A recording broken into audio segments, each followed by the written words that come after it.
Good morning students. आज हमारी bio में ब्लड की क्लास है जो कि सीबीएसई बोर्ड के लिए काफी महत्वपूर्ण क्लास है। आप इस क्लास को ध्यान से देखेंगे। तो यहाँ पे सबसे पहले ब्लड की बात कर रहे हैं। बच्चों, ब्लड होता क्या है? Blood is a connective tissue. Blood एक प्रकार का संयोजी ऊतक होता है जो सजीवों में लाल रंग का होता है। आप देखते हैं मानव शरीर में अगर चोट लग जाए तो जो ब्लड निकलता है वो रेड इन कलर होता है।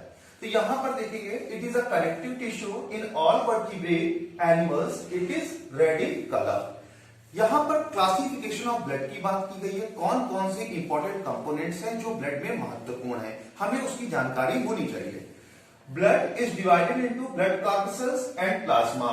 ब्लड कॉर्पसेल्स मतलब रक्त कर्णिकाएं और प्लाज्मा।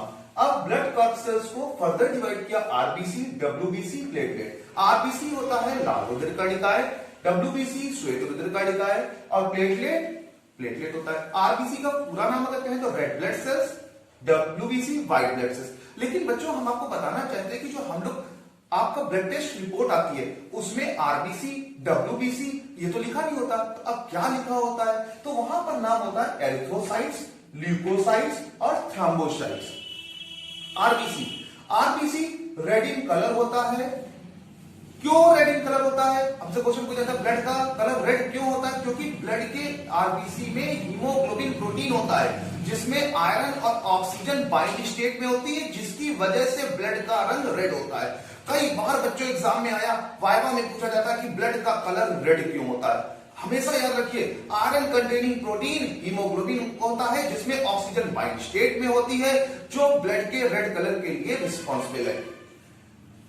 आयरन कंटेनिंग प्रोटीन मैंने यहां बताया। Nucleus is not present. Blood में जो आरबीसी है उसमें केंद्रक नहीं पाया जाता है। टाइम पीरियड 100 से 120 डेज होता है। आरबीसी की नंबर एक स्वस्थ मनुष्य में, यानी एक हेल्दी पर्सन है तो कितनी आरबीसी होनी चाहिए? 45 लाख से लेके 50 lakh. WBC white blood cells, श्वेत रुधिर कर्णिकाएं।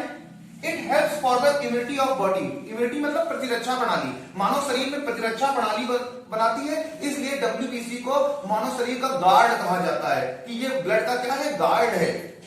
न्यूक्लियस प्रेजेंट होता है, आरबीसी से बड़े साइज में होती है। टाइम पीरियड 3 से 7 डेज होता है और इसकी नंबर 1 मीटर क्यूब वॉल्यूम बता रहा हूं ब्लड का, उसमें कितनी होती है? 5000 से लेके 9000। अगर इससे कम है यानी आपके क्या ब्लड में प्रॉब्लम है। Platelet, nucleus is present. Platelet में न्यूक्लियस प्रेजेंट होता है। It helps in blood clotting. आप देखते हैं बच्चों, कभी कभी दरवाजे में हाथ दब जाता है तो ब्लड आपका क्लॉट हो जाता है, यानी काले रंग का धब्बा बनता है। वो बनाने में कौन हेल्प करता है? आपका प्लेटलेट हेल्प करता है। सबसे छोटा साइज होता है ब्लड में, सबसे बड़ा डब्ल्यूबीसी, उससे छोटा आरबीसी और सबसे छोटा प्लेटलेट। टाइम पीरियड 3 से 5 डेज होता है। इसमें हिपैरिन नाम का एक प्रोटीन पाया जाता है जो हमारे ब्लड को क्या करता है? बॉडी के अंदर जमने नहीं देता। कई बार एग्जाम में क्वेश्चन पूछा गया हिपैरिन क्या होता है, तो हिपैरिन का काम क्या होता है? तो heparin is a type of protein which helps the body blood flowing and ये बॉडी के अंदर ब्लड को क्लॉट नहीं होने देता है। It dies in the spleen. हमारी प्लेटलेट कहां पर खत्म होती है? स्प्लीन में खत्म होती है। तो हम लोग कह सकते हैं कि ब्लड की जो प्लेटलेट है उनके लिए जो कब्रिस्तान है वो कौन है? स्प्लीन यानी प्लीहा। प्लीहा में ये प्लेटलेट खत्म होती है। अब एक है प्लाज्मा। प्लाज्मा क्या होता है इसके बारे में डिस्कस करते हैं। 90% वाटर होता है, 10% protein, glucose, fatty acids, inorganic salt and hormones होते हैं। पूरे ब्लड का प्लाज्मा कितने परसेंट पार्ट है? 55%। कई बार ये आपका ऑब्जेक्टिव में क्वेश्चन आया कि ब्लड में प्लाज्मा का परसेंटेज बता दीजिए, कितना परसेंट है? 55% है। तो आज के हमने अपने वीडियो में ब्लड से रिलेटेड कुछ महत्वपूर्ण चीजें देखी हैं। हम ब्लड का पार्ट सेकंड लाएंगे, उसमें हम और भी चीज देखेंगे। आप हमारे चैनल लेट्स क्रैक इट को लाइक करें, शेयर करें, सब्सक्राइब करें। Thank you class.